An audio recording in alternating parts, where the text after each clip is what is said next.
오늘 우리에게 주시는 하나님 말씀은 누가복음 15장 11절에서 24절까지의 말씀입니다. 또 이르시되 어떤 사람에게 두 아들이 있는데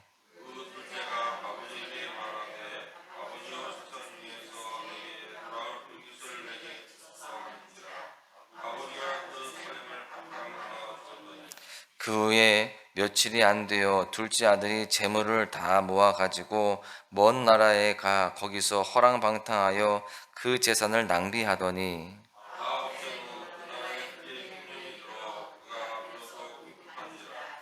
가서 그 나라 백성 중 한 사람에게 붙여 사니 그가 그를 들러 보내어 돼지를 치게 하였는데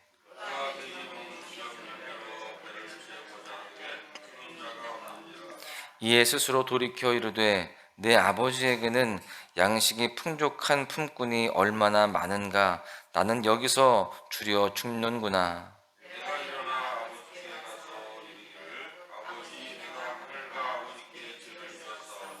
지금부터는 아버지의 아들이라 일컬음을 감당하지 못하겠나이다. 나를 품꾼의 하나로 보소서 하리라 하고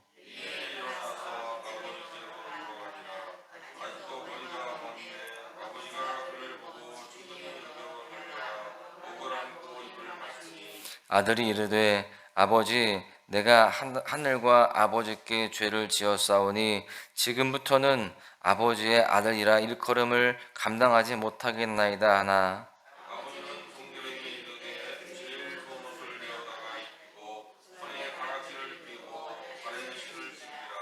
그리고 살찐 송아지를 끌어다가 잡으라. 우리가 먹고 즐기자. 이 내 아들은 죽었다가 다시 살아났으며 내가 잃었다가 다시 얻었노라 하니 그들이 즐거워하더라. 아멘. 오늘 본문의 말씀은요, 네덜란드의 화가 렘블란트의 돌아온 탕자라는 제목으로도 유명한 그런 말씀의 배경입니다. 기독교 국가였던 네덜란드 사람 렘블란트는요, 신앙심이 굉장히 두터웠다고 해요. 이 돌아온 탕자는요, 그가 말년에 그린 유작과도 같은 그림인데, 다 헤어진 신발, 아버지 앞에서 고개조차 들지 못하고 무릎을 꿇고 안겨있는 아들, 또 아버지는 그런 아들을 측은한 눈빛으로 끌어안아 줍니다. 우리가 이미 그 그림을 잘 아는데요. 재밌는 사실은 렘블란트가 한창 잘 나가던 젊은 날에도요, 같은 주제의 그림을 그렸었다라는 것입니다. 그런데 그 그림은 우리가 알고 있는 이 렘블란트의 그림과는 조금 다릅니다. 말년에 그렸던 그림이 아들이 차마 고개조차 들지 못하고 아버지 품에 안겨 있었다라고 한다면 그 젊은 날의 그림은 얼굴과 표정이 부각되어 있습니다. 같은 본문의 말씀을 읽어도요, 인생의 깊어짐에 따라서 또 다른 해석이 가능했던 것이죠. 바라기는 이 시간 우리도요, 이 잘 알고 있는 이 말씀이지만 더 깊은 은혜를 누릴 수 있기를 다시 한번 간절히 축복합니다. 오늘 본문은요, 두 아들 중에 탕자로 불리는 둘째 아들에게 집중되어 있습니다. 그가 왜 아버지의 품을 떠났는지, 그리고 떠난 이후에 어떻게 살았는지, 또 왜 아버지에게 돌아올 수밖에 없었는지에 대해서 오늘 본문에서 확인할 수가 있는데요. 그런가 하면 돌아온 아들을 만난 아버지를 보시면 24절에 이렇게 되어 있습니다. 이 내 아들은 죽었다가 다시 살아났으며 내가 잃었다가 다시 얻었노라 하니 그들이 즐거워하더라. 죽었다가 다시 살아났으며 잃었다가 다시 얻었다는 것입니다. 없어진 바 되었다가 다시 얻게 되었다는 것인데 얼마나 기쁨이 큰지 말로 표현할 수 없을 정도로 그렇게 지금 되어 있는 것입니다. 오늘 이 시간 본문의 말씀을 통하여서 우리를 향한 주님의 마음을 다시 한번 깊이 느낄 수 있기를 간절히 소망합니다. 오늘 말씀을 통해서 깨달을 수 있는 것은요, 첫 번째로 하나님을 떠나서는 결코 살 수 없다라고 하는 사실입니다. 아들은 아버지에게 과도한 요구를 하죠. 자신이 받게 될 유산을 지금 당장 달라고 하는 거예요. 유산을 미리 달라고 하는 요구는 굉장히 무례한 일이고요. 또 사실 있을 수 없는 일입니다. 유산은 아버지가 돌아가셔야 받을 수 있는 것이거든요. 그런데 지금 살아 계신데도 불구하고 그 유산을 지금 요구한다는 것은 아버지를 인정하지 않는 것입니다. 그런데 아버지는 결국 유산을 미리 나누어 줍니다. 아들은 그렇게 며칠이 지나지 않아서 재물을 다 모아가지고 집을 떠나죠. 그가 아버지의 집을 떠나서 가정을 이루고 믿음 안에서 행복하게 잘 살았더라면 이야기가 지금 어떻게 전개되었을지 잘 모릅니다. 그런데 사실 그렇게 잘 되었다라고 한다면, 아들이 그렇게 집을 나가서 뭐 남부럽지 않게 살았다라고 한다면 이 이야기가 여기에 나오지도 않았겠죠. 그런데 예수님은 그가 허랑방탕하여 그 재산을 다 낭비했다라고 말씀하고 있습니다. 결국 그는 모든 재산을 다 없애게 되고요, 비로소 그는 궁핍하게 되었습니다. 재물이 있으니 잘 먹고 잘 살 수 있으리라 이렇게 생각했지만 잠시뿐이었습니다. 이제 그는 지금 돼지가 먹는 쥐염 열매조차도 마음껏 먹을 수 없는 그러한 비참한 인생이 되게 되었습니다. 그는 과거를 떠올리죠. 자신의 집에 있던 품꾼들은 먹을 양식이 풍족했는데 지금 자신은 줄여 죽게 된 그 모습이 너무나도 지금 비참했습니다. 자신의 선택이 후회가 되었고 어떻게 하면 다시금 아버지에게로 돌아갈 수 있을까, 그것을 고민하게 되었어요. 본문의 앞에 등장하는 잃은 양 비유와 또 잃은 드라크마 비유가 있는데요, 지금 오늘 이 탕자의 비유와 그 앞선 두 비유가 차이점이 있습니다. 앞선 두 비유, 잃은 양 비유와 잃은 드라크마 비유는요, 잃은 것을 찾고자 하시는 하나님께 초점이 맞춰져 있다라고 한다면, 이 탕자의 비유는 범죄한 인간이 어떻게 하나님께 나아가는지에 대해서 더욱 초점이 맞춰져 있습니다. 오늘 본문의 아들은 아버지를 떠나서는 결코 살 수 없다라는 사실을 처절하게 깨달았던 것입니다. 처음 얼마간은 착각했을 거예요. 내 손에 이 재물이 있으니 이것으로 무슨 일이든 하면 되겠지라는 착각이었습니다. 그러나 그것은 그야말로 큰 착각이었습니다. 내 힘으로 살 수 있다라고 여기는 순간 우리는 무너지는 것입니다. 세상에서는 수많은 유혹과 핍박, 환란이 우리를 덮치기 때문에 우리는 주님의 그 날개 아래, 그늘 아래로 피해야만 살 수 있는 것입니다. 내 스스로의 힘으로 살 수 없음을 고백할 때 바로 그때 우리 주님께서 역사해 주시는 것입니다. 하나님이 함께 해주시고 그런 우리에게 필요한 것들을 공급하여 주시며 가장 좋은 길로 인도하신다라는 사실입니다. 우리는 하나님을 떠나서는 결코 살아갈 수 없습니다. 그 사실을 인정하고 그 주님 앞에 모든 건 내어 맡기며 의지하는 삶을 살아가야 할 줄로 믿습니다. 늘 말씀을 묵상하고 하나님의 뜻이 무엇인지를 분별하고 그 하나님 앞에 기도함으로 인하여서 우리는 날마다 주님의 그 날개의 그늘 아래로 나아가야 할 줄로 믿습니다. 그럴 때 우리 인생은 하나님의 도우심으로 인하여서 큰 은혜를 누릴 수 있게 될 줄로 믿습니다. 두 번째 깨달을 수 있는 교훈은요, 주님은 지금도 죄인을 기다리신다라고 하는 사실입니다. 아들을 떠나보낼 수밖에 없었던 그 아버지는 매일같이 아들을 기다렸을 것입니다.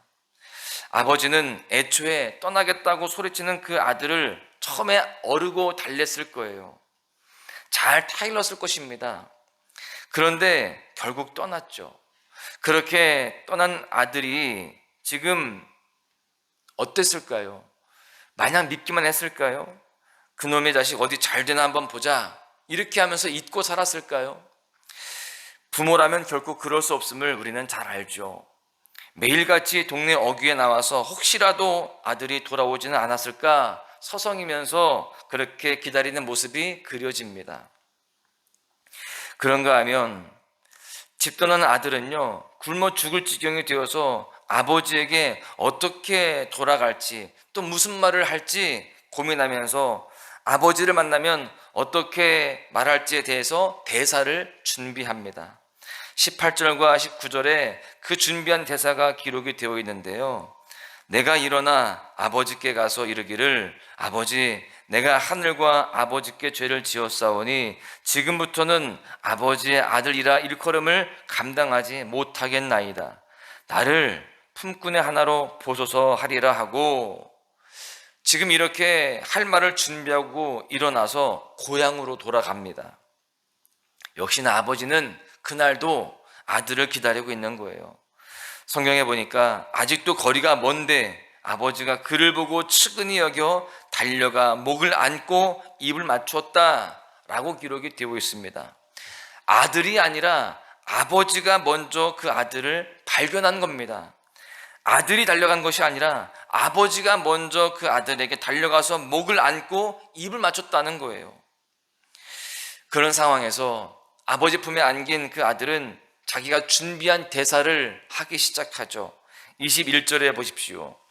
아들이 이르되 아버지 내가 하늘과 아버지께 죄를 지었사오니 지금부터는 아버지의 아들이라 일컬음을 감당하지 못하겠나이다 하나.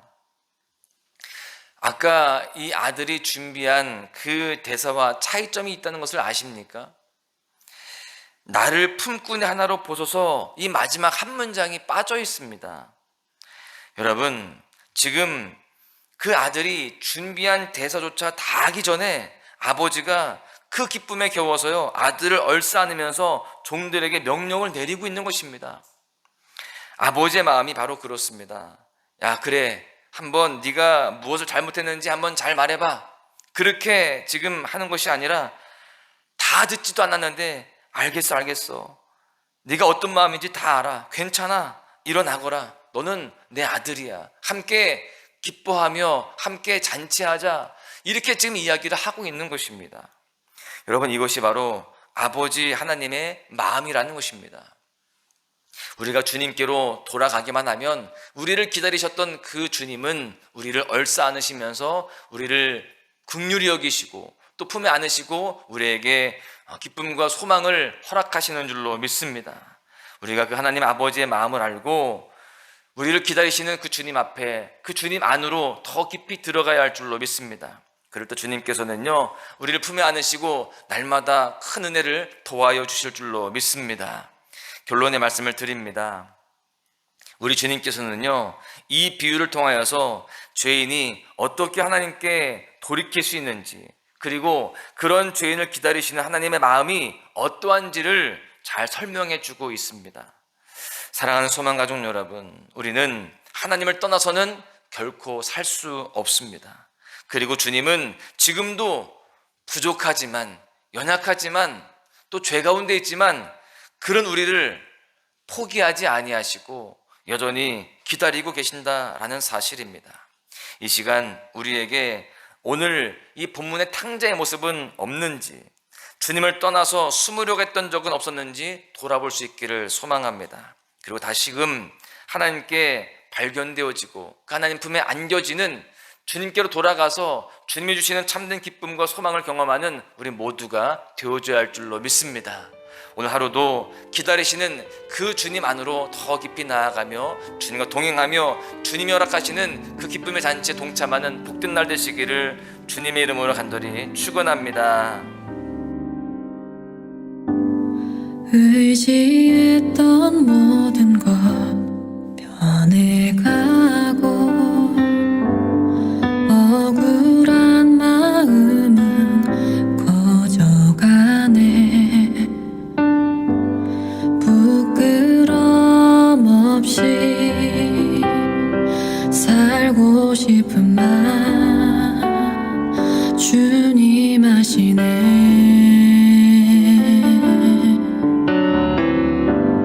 모든 일을 선으로 이겨내고